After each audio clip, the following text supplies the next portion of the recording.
کون ہے یہ ان کو جو ایڈوائز کر رہا ہے کہ سارے جو آفیسرز یہاں لگوائے جائیں وہ سارے اینٹی پی ٹی آئی ہوں؟ ان آفیسرز کو لگایا جا رہا ہے جنہوں نے 25 مئی میں ہمارے اوپر ظلم کیا تھا. ہم نے 22 صرف ساری پنجاب کی فورس سے ہم نے 22 لوگوں کے نام دیے تھے کہ ان کو آپ کو نہیں لگانا چاہیے. یہ سخت ہمارے تحریک انصاف کے خلاف ہے. انہوں نے ہمارے اگینسٹ ایکشن لیا تھا. ان میں سے 13 کو لگا چکے ہیں. 22 میں سے 13 لگ گئے اور باقی لگنے والے ہیں. کون سی کیئر ٹیکر گورنمنٹ نے پاکستان کی تاریخ میں یہ کیا ہے؟ اور میں ایک اور بھی بات کرنا چاہتا ہوں کیونکہ یہ میرے اوپر جو قاتلانہ حملہ ہوا تھا ایک قیامت کی نشانی آ گئی ہے. آصف زرداری نے میرے اوپر ہرجانہ کر دیا, ڈیفیمیشن کر دیے. ڈیفیمیشن کا کیا مطلب ہوتا ہے؟ کہ میری ریپوٹیشن کو نقصان پہنچایا گیا ہے, اس لیے میں عدالت میں جا رہا ہوں. آصف زرداری صاحب, سب سے پہلے جب یہ عدالت میں کیس جائے گا, میں تو بڑا شکر کر رہا ہوں کہ آپ عدالت میں آئیں گے. سب سے پہلے وہ آپ سے پوچھیں گے کیا آپ کی کوئی ریپوٹیشن ہے جو خراب ہوئی ہے, اس کو نقصان پہنچ سکتا ہے. ساری دنیا میں مضمون آپ کو دکھائیں گے پہلے کہ مسٹر 10% آپ کا نام رکھا گیا تھا, کہ ہر چیز کے اوپر پیسے بناتے تھے. سندھ کے لوگوں سے پوچھیں کہ کیا ظلم کا نظام آپ نے وہاں رکھا ہوا ہے. قرآن پہ ہاتھ رکھ کے بتائیں کہ آپ نے اب تک کتنے لوگ مروا چکے ہیں. وہ جج کا جو نام آپ کے اوپر آتا ہے, بتائیں نا لوگوں کو کہ آپ نے کیا کیا کیا اپنی ماضی میں, کس طرح کی دہشت پھیلائی ہوئی آپ نے سندھ کے اندر. میں تو شکر کر رہا ہوں کہ میرے اوپر ہرجانہ کریں آپ. اور پھر کیا یہ جب میں کہہ رہا تھا کہ میرے اوپر حملہ ہونے والا ہے, یہ جو جی آئی ٹی کی رپورٹ کے سامنے کہ ایک دینی انتہا پسند کے نام پہ مجھے قتل کریں گے, تو کیا کسی نے رائٹنگ میں دیا تھا کانٹریکٹ؟ مجھے پتہ چل ہی گیا تھا نا کہیں سے. تو میں اس لیے بول رہا تھا تب, اور جلسوں میں کہہ رہا تھا کہ کرنے والے ہیں. اس سے پہلے بھی ایک پلان بنایا ہوا تھا, یہ پلان بھی بنا تھا. تو کوئی مجھے رائٹنگ میں تو کسی نے نہیں کہا تھا کہ آپ ثبوت دیں. جی مجھے انفارمیشن ملی تھی تو میں نے کہا تھا, اور وہ ساری انفارمیشن ثابت ہو رہی ہے. یہ جو جی آئی ٹی میں کور اپ کرنے کی کوشش ہو رہی ہے, یہ طاقتور لوگ اپنے آپ کو بچا رہے ہیں, اس لیے وہ خوف زدہ ہیں کہ کہیں سچ نہ سامنے آ جائے. اور یہ جو آصف زرداری آپ نے جو گیم کی ہے, یہ ایک سپلنٹر گروپ ہے دہشت گردوں کا. اور میری انفارمیشن اتنی سالڈ ہے, وہ اتنی سالڈ ہے کہ وہ اس میں جو مجھے ڈیٹیلز پتہ ہے کہ کون سے وہ ایجنسیز کے آفیسرز اس کے ساتھ آپ کے ساتھ ملے ہوئے ہیں جنہوں نے پلان کیا ہے.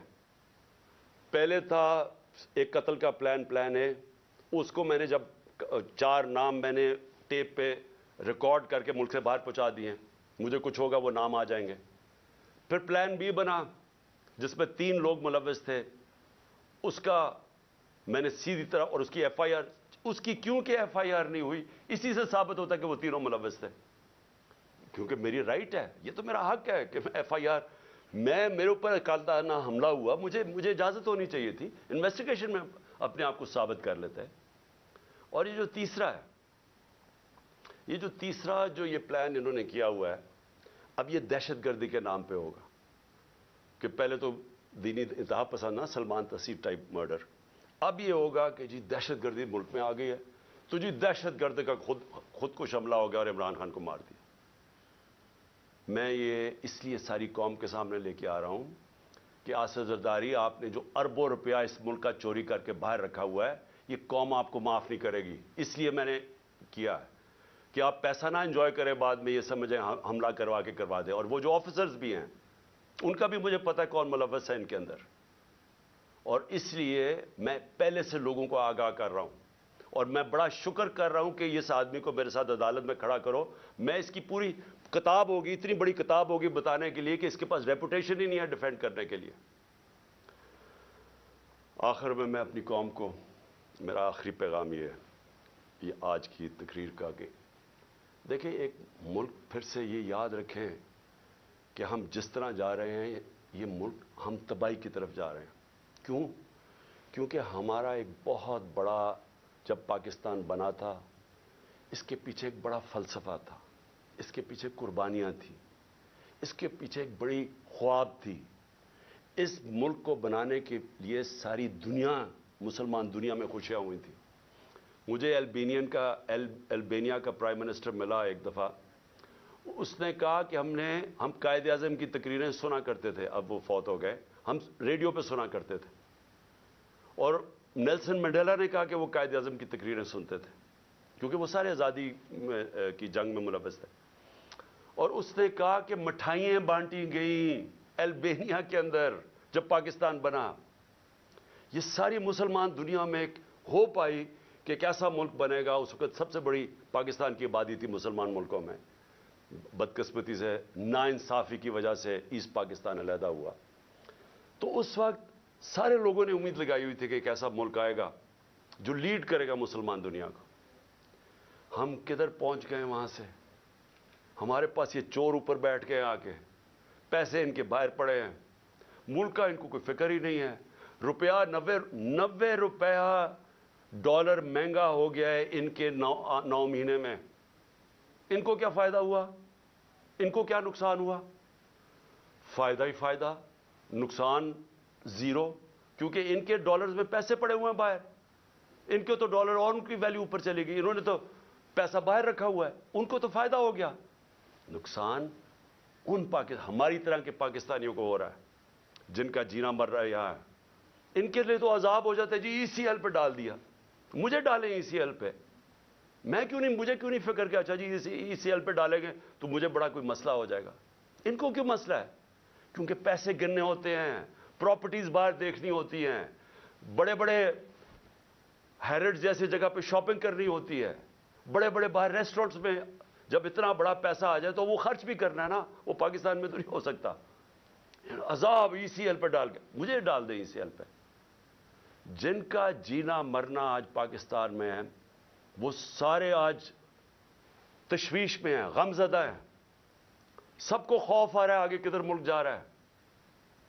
میں ہر پاکستانی کی بات کر رہا ہوں جو سمجھتا ہے کہ یہ ہماری ماں ہے، ہمارا ملک ہے. وہ سب آج ان سب کو خوف آ رہا ہے کہ جو ڈائریکشن میں پاکستان جا رہا ہے. اور میں پھر سے یہ کہتا ہوں کہ ہمیں وقت ہے ابھی بھی، اور ایک راستہ ہے بس. جو مرضی، میں آپ سے نہیں کہہ رہا، میں 8-9 مہینے سے ایک ہی بات کہہ رہا ہوں کہ یہ جو لوگ آئے ہیں اس سے نکلنے کا ایک ہی حل ہے. ایک فری اینڈ فیئر الیکشن کروائے جائیں جلدی سے جلدی. عوام کے مینڈیٹ سے گورنمنٹ آئے. جب عوام کی بیکنگ سے گورنمنٹ آئے گی وہ بڑے فیصلے کرے گی. یہ چوروں کی طرح نہیں، یہ چوروں کی طرح نہیں جو ڈرتے ہیں فیصلے کرتے ہوئے کیونکہ ان کو ان کا تو مقصد ہی گورنمنٹ میں اور ہے آنے کا. یہ ملک تو ٹھیک نہیں کرنے آئے. ان لوگوں کو جن کو پبلک بیک کرے گی، پبلک مینڈیٹ سے آئیں گے، وہ بڑے فیصلے کریں گے. جب وہ بڑے فیصلے کریں گے اس فیصلوں سے یہ ملک نکلے گا اس بحران سے. یہ صرف انتظار کر رہے ہیں. میں ختم کرتا ہوں، کرکٹ سے ختم کرتا ہوں کیونکہ میری بڑا زندگی کا حصہ تھا کرکٹ. یہ میچ ایسا ہے، یہ میچ کھیلنا چاہتے ہیں ان کے اپنے امپائر، اپنے سلیکٹروں، اپنی پچ ہو، اپنا تھرڈ امپائر ہو. قانون یہ بیچ میں میچ کے بدلتے رہے. دیکھ رہے ہیں نا دوسری ٹیم شاید جیت نہ جائے، قانون بھی بدلتے ہیں، قانون بھی گیم کے یہ بدل رہے ہیں. اور جو مخالف ٹیم ہے اس کے کیپٹن کو یہ جیل میں ڈالنا چاہتے ہیں، اس کی اچھے پلیئرز کو یہ ان کے اوپر مقدمے کر کے ان کو باہر رکھنا چاہتے ہیں ٹیم سے. باقی جو ٹیم ہے ان کو کوئی پولیس ڈنڈے شنڈے مار کے کسی کی ٹانگ توڑ دی، کسی کا ہاتھ توڑ دیا. اوپر سے جب یہ سمجھے گے نا کہ اب یہ ٹیم بالکل ہی اب نکارہ ہو گئی ہے تو پھر وہ 12th مین جو باہر لندن میں بیٹھا ہوا ہے وہ جب سمجھے گا نا، وہ اتنا ڈرپوک آدمی، وہ صرف تب واپس آئے گا جب وہ سمجھے گا اب ٹیم قابل ہو گئی ہے کہ جناب میں اب نیلسن منڈیلا کہ اب میں جیتوں. ایسے ہونا نہیں لگا کیونکہ ایک اور امپائر ہے مالک یوم الدین، وہ فیصلہ کر بیٹھا ہے. آپ جو مرضی کر لیں، میچ آپ نے ہارنا ہے. پاکستان زندہ باد. Chairman PTI Imran Khan video link کے ذریعے خطاب کر رہے تھے.